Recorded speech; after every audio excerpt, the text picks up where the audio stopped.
Livro A Gênese, de Allan Kardec. Primeira parte, capítulo 9. As revoluções do globo. A idade das montanhas. 3. Através do exame dos terrenos cortados, pelo erguimento das montanhas e das camadas que formam os seus contrafortes, cadeia secundária de montanhas que serve de apoio à cadeia principal, podemos determinar a idade geológica desses terrenos. Por idade geológica das montanhas, não devemos entender o número de anos da sua existência, mas o período em que se formaram e, por consequência, a sua antiguidade relativa. Seria um erro acreditar que essa antiguidade está relacionada com a sua altura ou com a sua natureza exclusivamente granítica, pois a massa de granito, ao se erguer, pode ter perfurado e separado as camadas superpostas. Por meio da observação, ficou comprovado que as montanhas dos Vosges, da Bretanha, e da Côte d'Or, na França, que não são muito elevadas, pertencem às mais antigas formações. Elas datam do período de transição e são anteriores aos depósitos de hulha, carvão de pedra.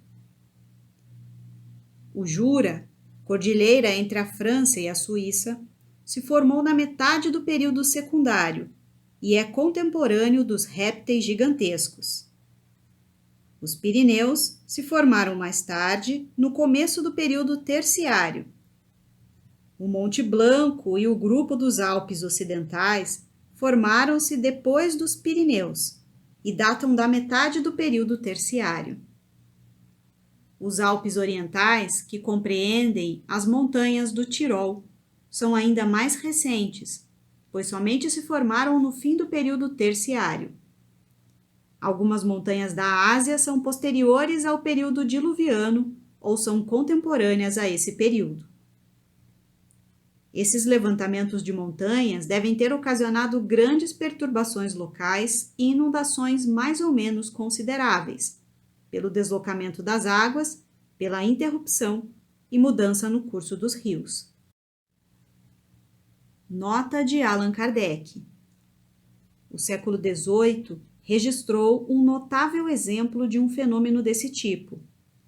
Há 6 dias de viagem da cidade do México, existia, em 1750, uma região fértil e bem cultivada, onde cresciam em abundância o arroz, o milho e as bananas. No mês de julho, terríveis tremores de terra agitaram o solo dessa região. Esses tremores se repetiram de forma contínua durante 2 meses inteiros. Na noite de 28 para 29 de setembro, a terra sofreu um violento tremor.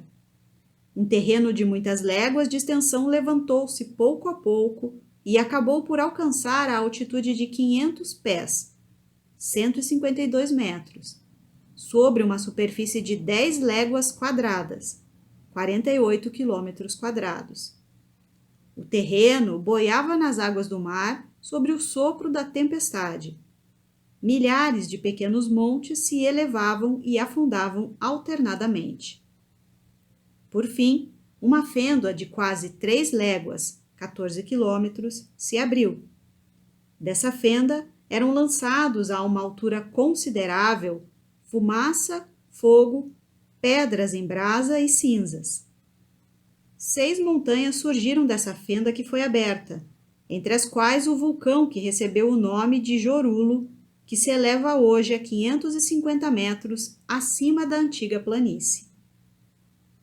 No momento em que começaram os tremores do solo, os 2 rios, Cuitimba e São Pedro, refluindo para os seus cursos, inundaram toda a planície hoje ocupada pelo vulcão Jorulo. Mas, no terreno que continuava se erguendo, abriu-se uma outra fenda que os absorveu. Os 2 rios aparecem mais tarde no oeste, num ponto muito distante dos seus antigos leitos. Louis Figuier, A Terra antes do Dilúvio, página 370.